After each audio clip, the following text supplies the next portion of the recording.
auditioned for the role of Abby Johnson. I had no idea who she was.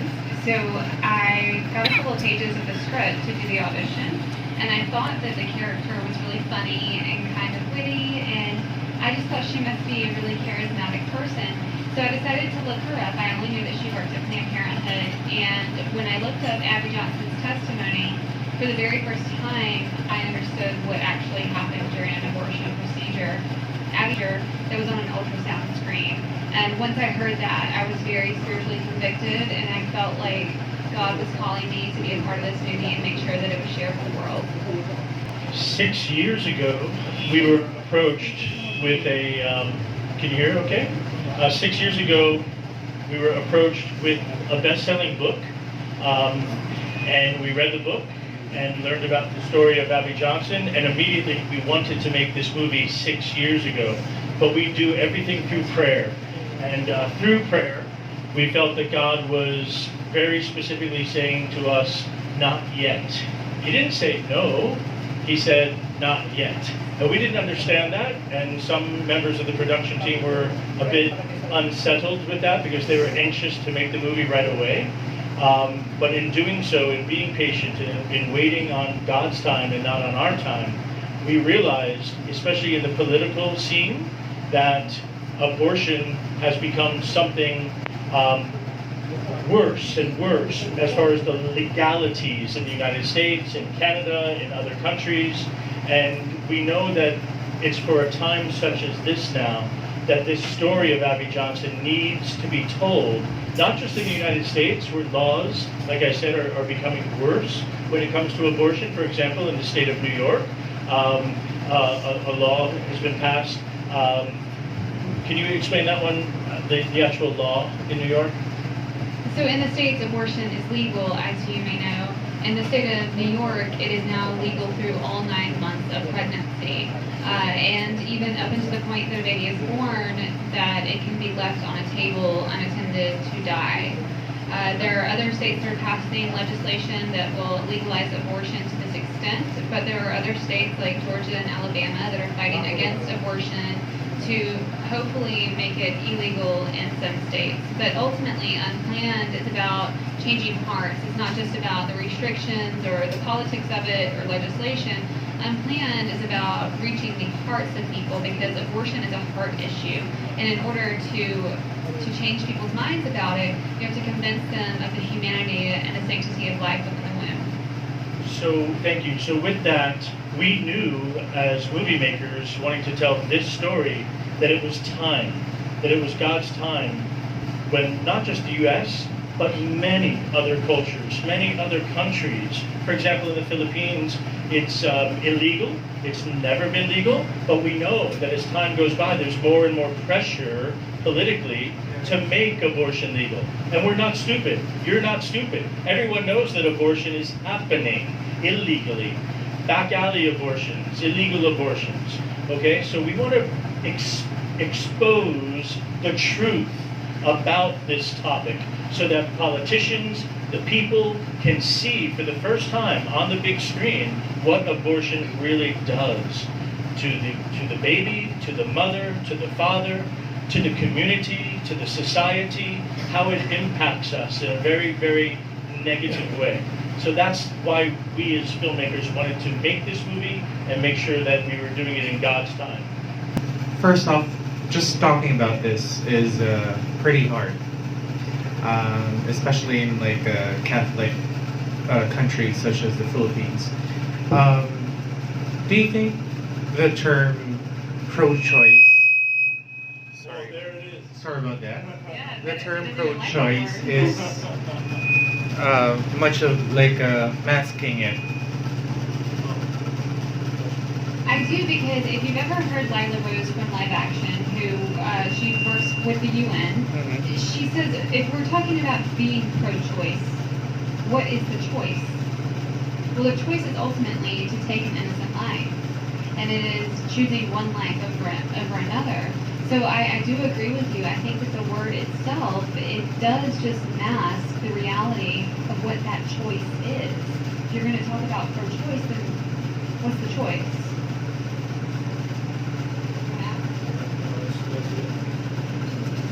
What do you think are like? Of course, aside from the baby, there's also the plight of the mothers that we have to also worry about. What's the choice of the mother gonna be if it's like, of course, outlawed in the U.S. Are their choices? I think that, like I said, a choice to take another life is never a human right. I don't have the right to end your life. And I think that the same with life within the womb. Every life has a purpose. And it is a miracle, essentially, when a life is created. It doesn't just happen easily. And so when we talk about choices, I never think that a socioeconomic reason for ending a pregnancy is acceptable. A lot of people would argue that if someone has more than one child, that they can't provide for that child if they were to have another one, that is not a valid reason to end a life. If you are living in a poor area, it's the same thing with a homeless person. I shouldn't be able to go say, well, you're homeless, you're not contributing to society, so we're going to end your life. And then a lot of people will say, well, what about the health of the mother? What about medical circumstances that might make the pregnancy dangerous for the mother? And also, what about sexual abuse? Okay, the same with that. First, let me talk about something that might endanger a mother's life. Mm-hmm. We had the opportunity to work with a former abortion doctor who was in the movie. His name is Dr. Anthony Lavatino. He performed late-term abortions, and he saw over thousands of abortion procedures. In his career that lasted over a decade, he will testify that there's never a medical reason for an abortion.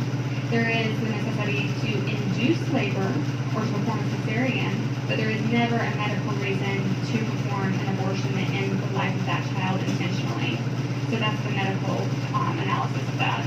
And then when we talk about sexual abuse or rape, that is a very sensitive topic. Yes. There are two crimes that happen though.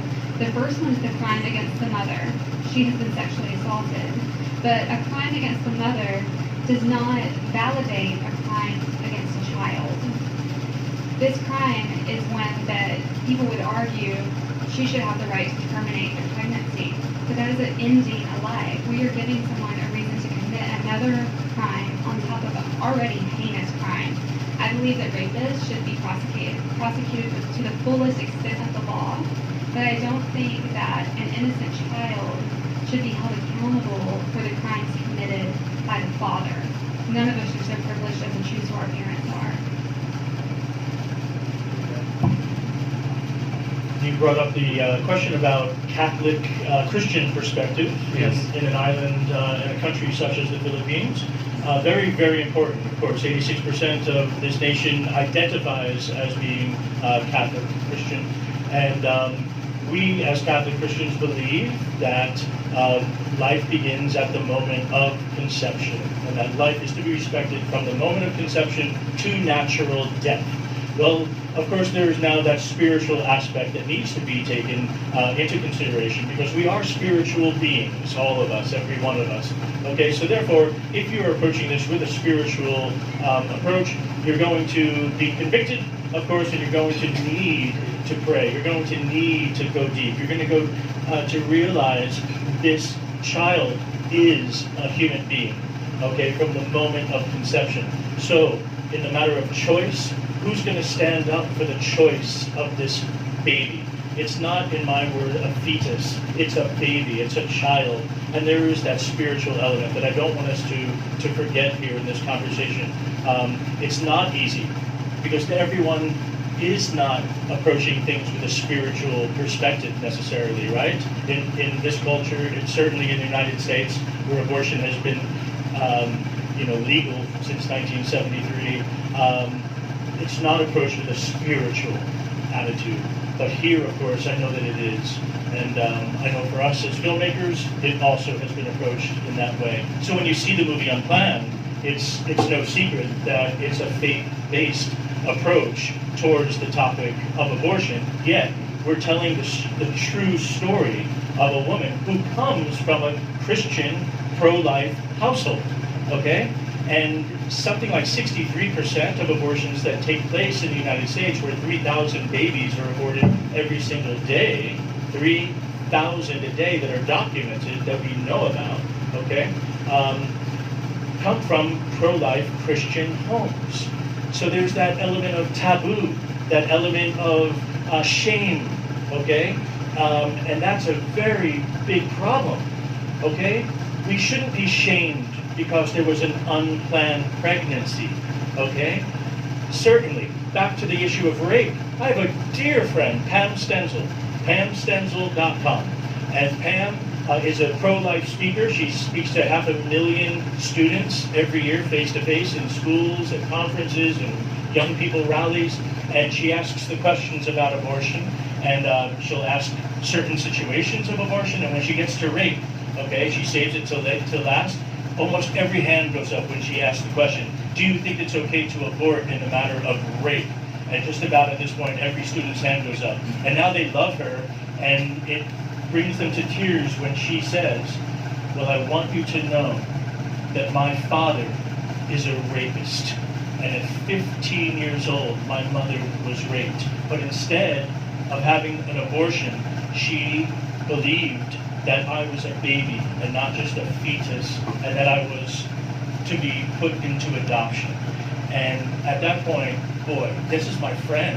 Imagine if she asked me that question and I said to her, it's okay to abort you because you're a victim of a child of rape? No. And for her to look me in the eye and say, my father is a rapist, okay, but I'm a happy human being. And I don't know what we would do without Pam in my life. She's a dear friend. I just want to add statistically too, in the U.S., the situations that we're talking about are less than 3% of abortions. So if we're going to address abortion, we should be talking about 97% of that number, because these are very rare circumstances. And the point also is that either it is a baby all of the time, or it is a baby none of the time. So in the situation of rape, like you're talking about, it's a baby still. And if you have the position that you're pro-life, you can't say that you're pro-life and not agree that a child of rape is still a child. Yeah, I just want to move on, but one last thing with choice. Convenience and choice go hand in hand, okay? So really, the altar of convenience is the altar of choice, you know, in so many ways. So to not forget that, folks, when we're talking about choice, we're talking about how easy it is to make a choice. You know, how convenient it is for us. We like choices. We like convenience, okay? But we're not called necessarily to be people of comfort. We're called to be people of challenge, you know? So that's just where we're coming from with this film as well. Next question from someone? Thank you.